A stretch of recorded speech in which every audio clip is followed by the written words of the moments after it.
Oke, halo semuanya. Jadi gua baru bangun dan kenalin gua Ken Malek. Jadi di video kali ini gua pengen ngobrol-ngobrol aja tentang apa yang pengen gua obrolin. Dan ini nggak ada dipotong videonya. Intinya jalan terus. Dan ya, sambil gua nonton sih. Kalau makan belum nggak makan, ya udah.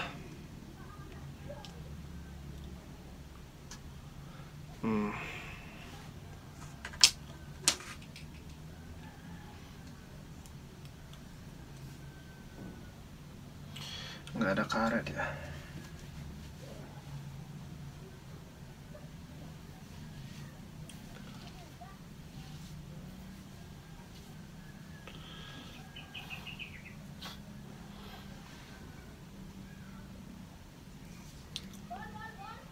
Itu aja lah. Ini jam jam berapa sih? Jam setengah 3. Oh,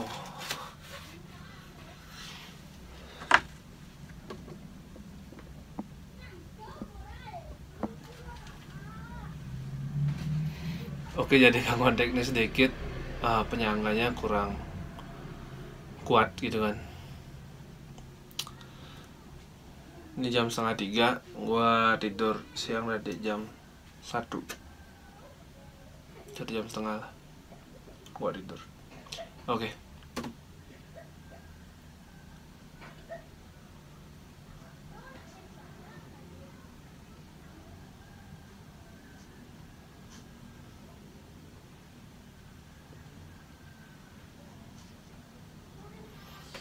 Ini gua lagi nonton Haikyuu. Haikyuu itu kan Anda tahu lah, anime Jepang. Yang apa namanya? Volley.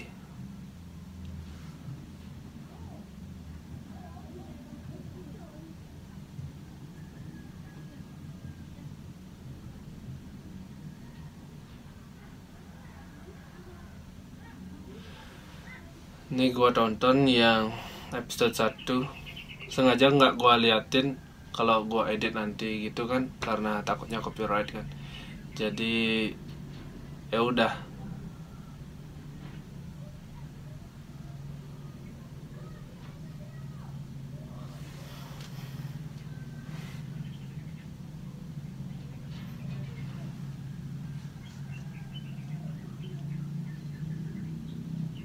Anjir, gua pengen minum. Oke, ini gua potong. Gua mau ngambil minum. Dah.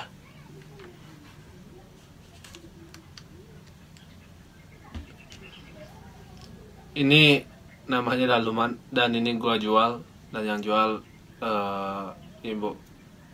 ibuku. Dan ya, enak sih, penyegar dahaga lah.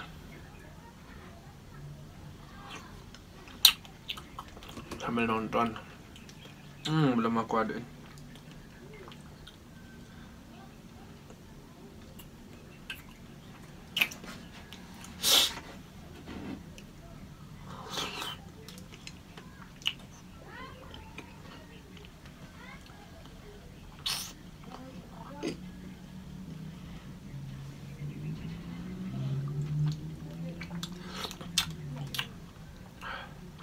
Enak.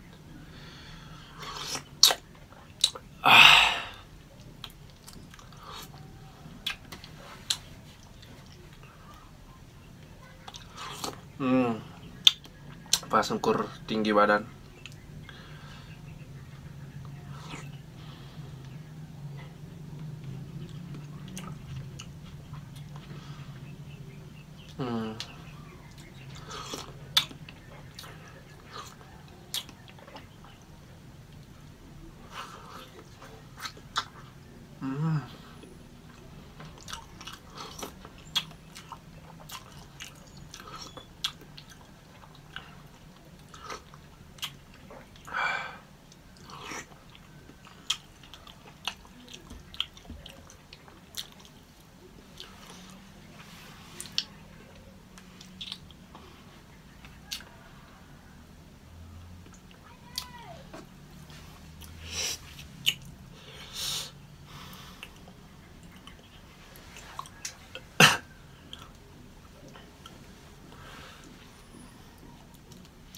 Oke, kalau menurut saya sendiri,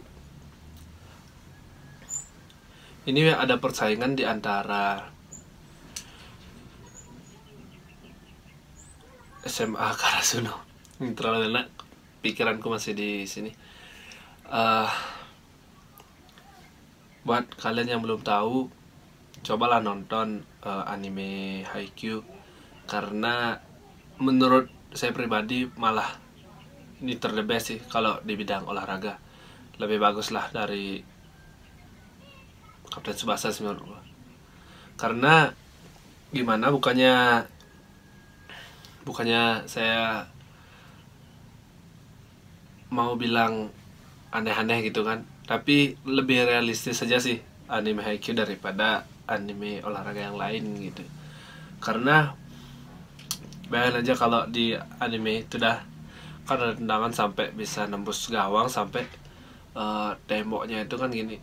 Mungkin waktu kecil wah ini kan wah luar biasa gitu kan, tapi kalau Haikyuu ini bahkan tokoh utamanya aja sering kalah gitu loh.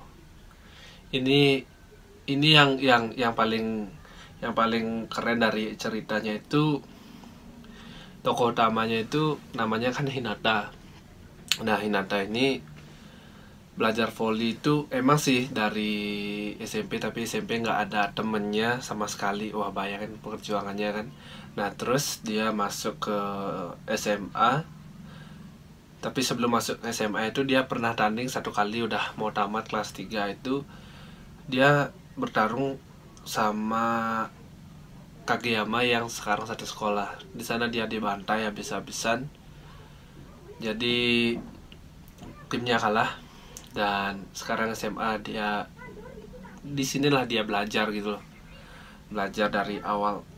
Dan makanya kenapa ini saya bilang luar biasa keren gitu kan, karena ini mengajarkan sesuatu yang memang ngebuat kita untuk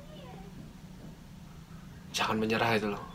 Umur bukan patokan. Mungkin umur yang dewasa itu belum tentu seluar biasa ini gitu loh. Kayak misalkan penemu apa namanya, McD apa lagi itu ya, itulah kan umurnya udah 60-an kayaknya baru dia ngebuat itu kan. Makanya maaf ini kurang informasinya karena nggak terlalu mengikuti juga masalah itu kan, tapi intinya pernah dengar kayak gitu. Tapi beneran sih kayak gitu, tapi nggak terlalu mendalami gitu loh.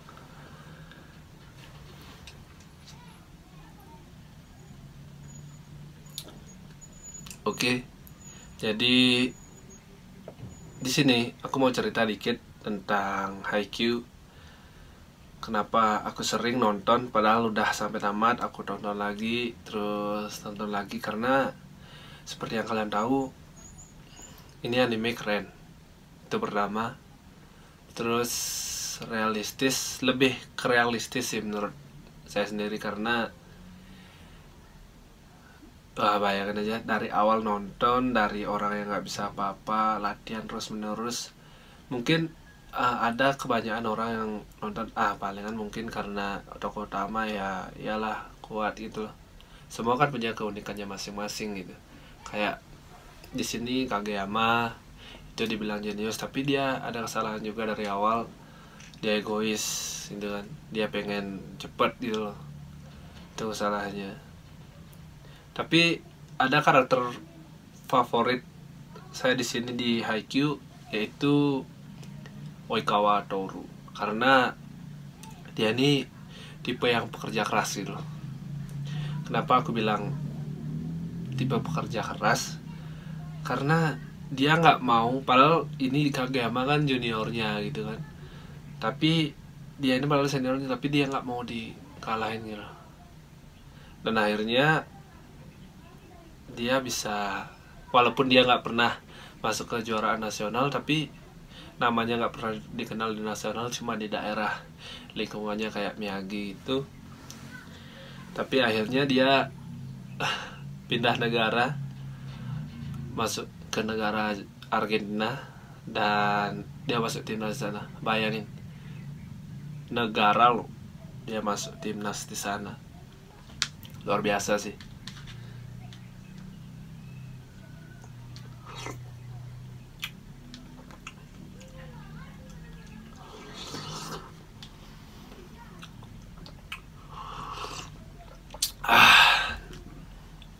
Ir.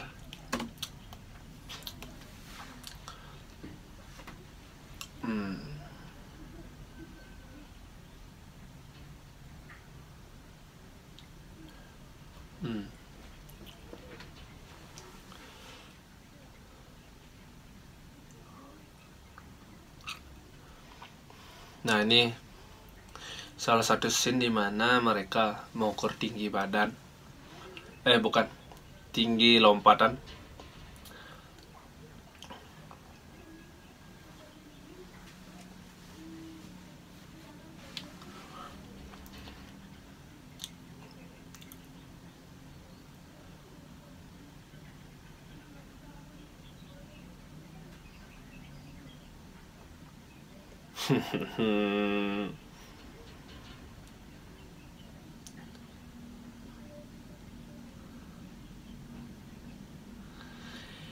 Ikimasu.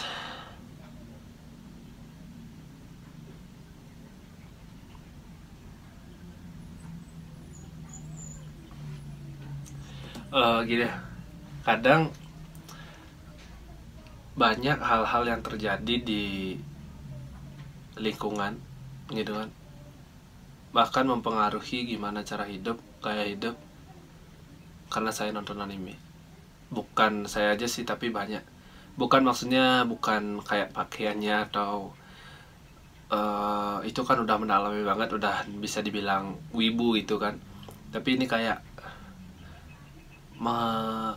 mencontoh gitu loh, mencontoh karakter yang ada di salah satu anime gitu.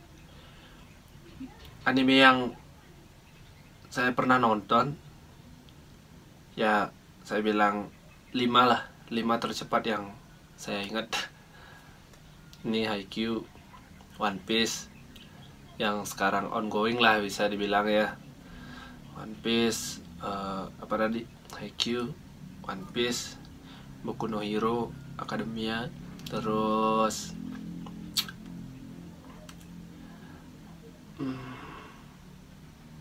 Black Clover, tapi kan Daihatsu, terus Jujutsu Kaisen juga lagi berikan. Tokyo Revengers sekarang kan lagi hype-hype-nya banget tuh, itu lagi yang saya tonton. Terus lagi satu Boruto lah ya, karena Boruto keren sih kalau ada Naruto-nya. Kalau cerita keseluruhan kan saya baca manganya gitu. Terus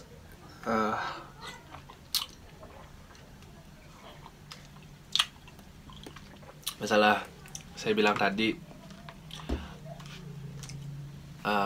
kalau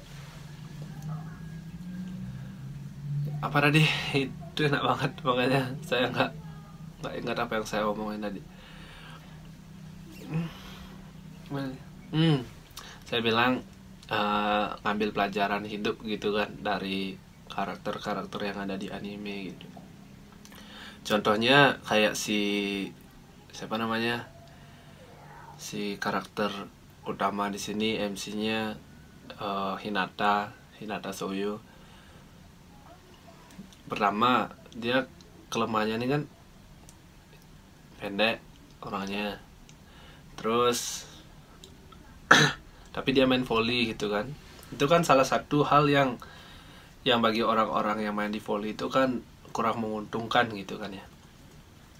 Terus dia main volley, serius di volley itu benar udah dari SMP, tapi nggak ada yang membimbing gitu kan. Jadi serius baru di SMA. Nah di sini lagi, dan lebih buruknya lagi di SMA Karasuno ini, pas baru masuk nggak ada yang ngelatih dan masih amburadul lah gitu. Dari sini merangkak gitu. Makanya dari sana kita kan juga bisa belajar gitu loh.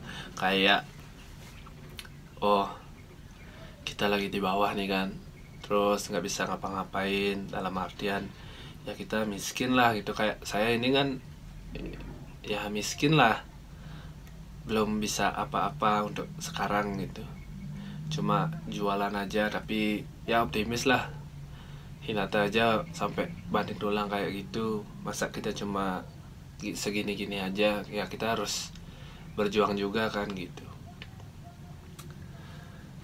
Makanya saya belajar gimana caranya, contoh ngasilin uang.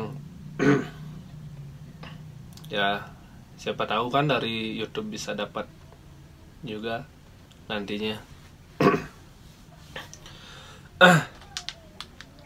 Wait.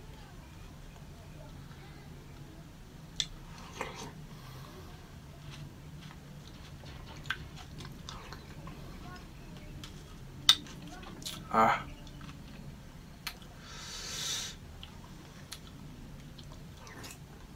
Hmm.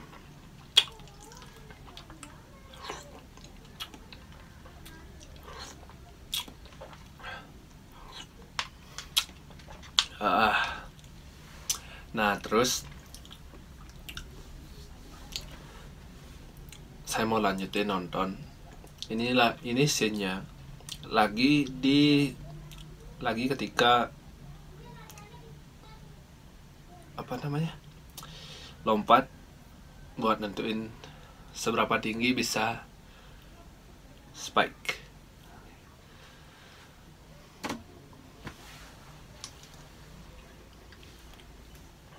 Sekarang giliran yang terakhir dari Hinata.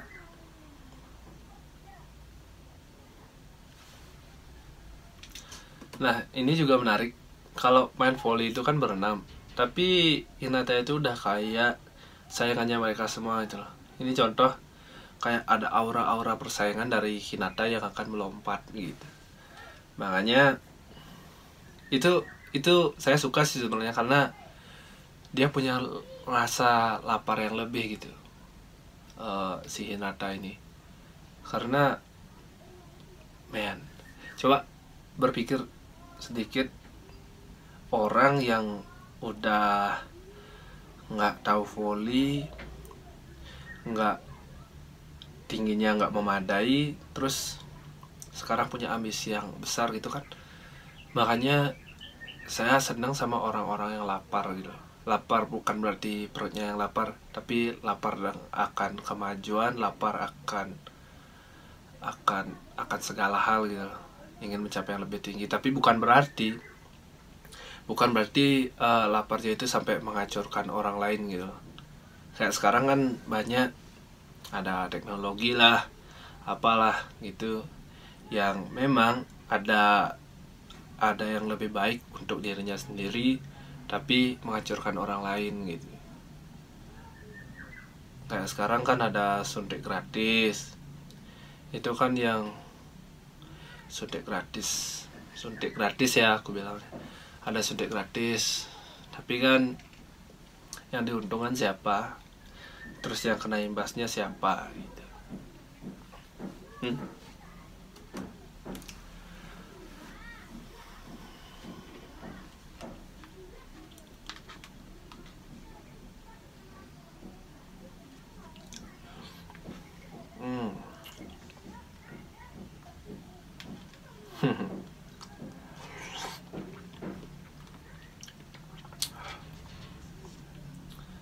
333 cm.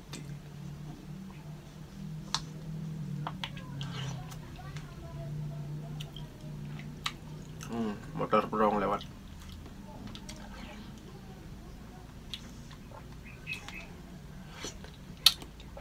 Enak banget. Kalau kalian orang mana aja lah, pokoknya yang nonton ini kalau ada nanti ke Kintamani, mampirlah, enak banget, beliin lah ini.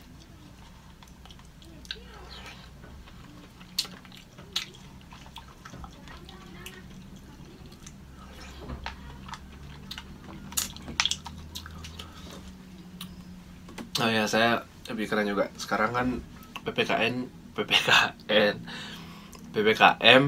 PPKM kan diperpanjang.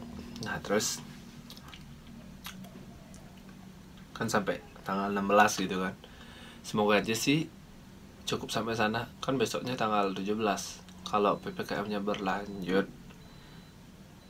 suara token listrik. Ya, kalau PPKM-nya berlanjut tanggal 17, bayangkan aja kalau misalkan tanggal 17 PPKM-nya masih, apakah hari raya kemerdekaan 17 Agustus apakah akan tidak akan ditiadakan gitu upacaranya. Semoga aja sih cukup, karena jujur saya bukannya gimana, saya mendukung apa yang pemerintah lakukan gitu loh untuk menanggulangi ini dah, saya nggak mau menyebut namanya, kalian semua udah tahu karena kita udah menyalahnya selama 1,5 tahun lebih kan. Benar, suara cicak.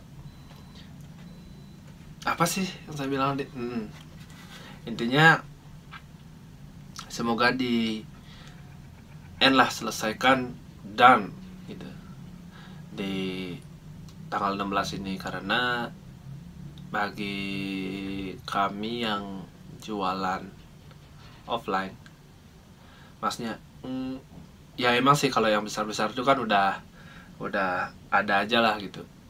Kalau kayak gini misal, nah contoh kayak ini es terus makan makanan yang harus dimakan dan diminum di tempat gitu loh, gimanain mau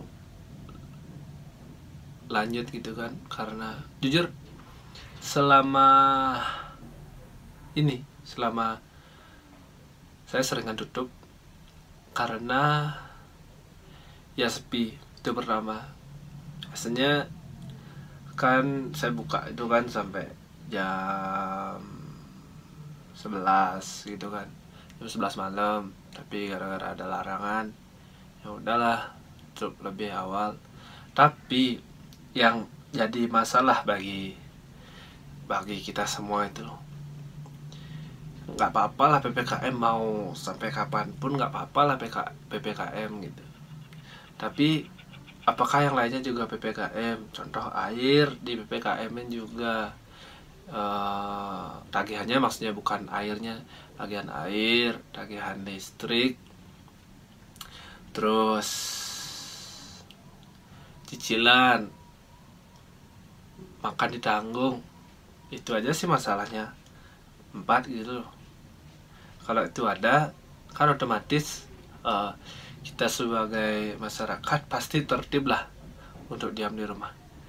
Oke lah, sekarang kita dikasih sembako, tapi otomatis sembako diam di rumah ya diam di rumah, tapi kan cicilannya ini gimana kita cara bayarnya kalau kita diam di rumah? Kecuali kita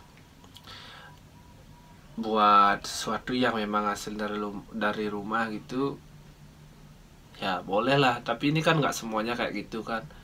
Masa ya kita petani, misalkan petani jeruk di Kendawani kan banyak petani jeruk, kita dari rumah aja, terus yang ngurusin siapa nanti, gimana kita dapat uangnya gitu loh. Itu sih yang problem yang paling saya lihat di kalangan masyarakat. Padahal nurut loh sebenarnya, tapi gara-gara urusan perut emang paling utama sih. Apapun quotesnya itu, apapun yang dibilang tentang apa aja sih, pokoknya apa sih quotes ya, kata bijak, maksudnya kata-kata bijak itu nggak berguna ketika perut lu kosong gitu. Makanya kalau bisa, emang sih dari kemarin banyak, bukan cuma dari pemerintah. Kalau saya dari pemerintah saya sih belum ada gini ya, tapi dari orang-orang yang memang peduli itu ada yang ngasih bantuan gitu untuk makannya. Tapi untuk ini dah yang cicilan air, listrik itu kan nggak ada yang nanggung gitu loh. Itu yang menjadi permasalahan bagi semuanya. Nah, untuk kedepannya semoga aja PPKM-nya udahan lah. Coba kita buka gitu loh. Buka sedikit demi sedikit, semoga normal gitu. Tingkat kesembuhan dari ini kan, saya males sih kalau harus ngomongin ini di sini. Ya udahlah. Intinya semangat aja kayak Hinata. Semangat ngejalanin hidup yang lagi susah. Di bawah tekanan, banyak godaan. Saling mengerti aja, saling menjalani gitu ya. Ada suara tukang, jadi di bawah rumahku itu, nggak di bawah sih, di samping maksudnya, tapi kan karena ada jalan gitu loh, kan bisa dibilang jalannya ke bawah, tapi di sana ada ngebangun rumah. Jadi ada suara tukang suara palu lah.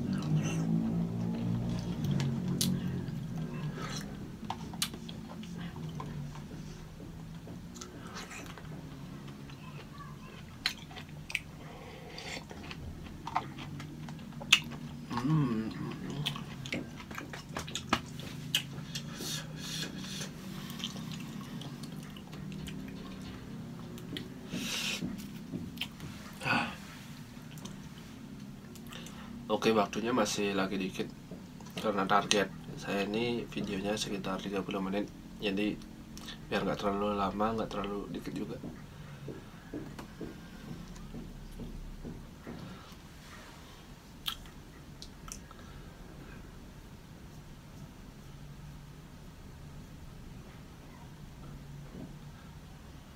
Kamu diundang mengikuti perkemahan pelatihan intensif tim muda Jepang.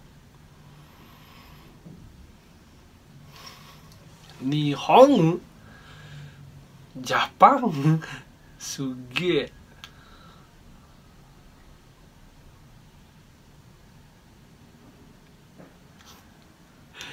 Dan yang saya ingat dari scene ini adalah, aduh kok merinding sih, dari scene ini adalah Hinata yang sangat tertekan. Karena bayangin, musuhnya dari awal, terus sekarang dipanggil ke Jepang, dia enggak gitu kan. Emang sih kalau tekniknya memang masih kurang banget Hinata. Bahkan dia sampai ke luar negeri kan, tapi itu belum diadaptasi ke anime. Semoga aja ada season 5-nya nanti. Saya yakin sampai sana. Enggak sih, paling season 5-nya nanti pas lawannya Koma, terus lawan, apa sih nama timnya, Hoshiumi, siapa sih namanya? Itulah raksasa kecil yang dibilang tim. Pokoknya itu setelah itu season 6 paling baru sampai ke sana sih, ke Brazil. Nah, di sana dia belajar karena voli pantai kan harus menguasai semuanya gitu. Ini yang buat tertekan, tapi ini yang jadi pelajaran untuk kita semua itu. Ini keadaan yang memiskinkan, keadaan yang menuntun kita, menekan kita loh. Tapi ini berjuang lebih berjuang lagi gitu. Dia nggak patah semangat. Itu yang saya yakini kalau belajar. Makanya orang yang nonton anime bukan berarti dia bocil, tapi banyak juga yang mengambil prinsip hidup dari karakter-karakter anime gitu loh. Bahkan seperti yang kalian tahu, banyak artis-artis di Indonesia yang nonton anime juga, dia sukses kok gitu loh. Bayangin aja kemarin, ini yang menarik, kemarin di Olimpiade Tokyo kan udah tutup penutupan kemarin, banyak lagu-lagu anime sebegitu didukungnya anime di Jepang gitu loh oleh pemerintahnya. Bahkan ada atlet-atlet yang menirukan gaya-gaya dari anime. Contoh kemarin olahraga apa ya, tolak peluru kalau nggak salah, ada gayanya Frankie yang gitu. Terus ada gayanya Gear 3 dari Luffy yang kalau mau ngebesarin tangannya itu kan digituin. Terus ada juga yang juara lompat jauh itu dari mana deh, pokoknya itu dia pakai kayak gear kedua dari Luffy. Itu rame bocil-bocil di bawah karena ini pemukimannya padat di tempat saya gitu, jadi ya maklumi. Semoga aja ini nggak saya edit. Jadi kalau ini nggak saya edit, nanti saya kasih judul tanpa diedit, tanpa di cut gitulah videonya. Nah, karena ini udah lumayan lama, karena saya bukan siapa-siapa, siapa sih yang mau nonton video kayak gini gitu. Saya akhiri video sampai sini dan terima kasih yang udah nonton. Semoga aja kalian nonton. Nanti kita coba live dan ngobrol-ngobrol kalau makin rame lah gitu. Jangan lupa subscribe kalau mau. Terus kalau kalian suka gitu, mau mensupport, silahkan like. Kalau nggak suka ya dislike aja, santuy. Oke, itu aja. Terima kasih udah nonton. Dadah.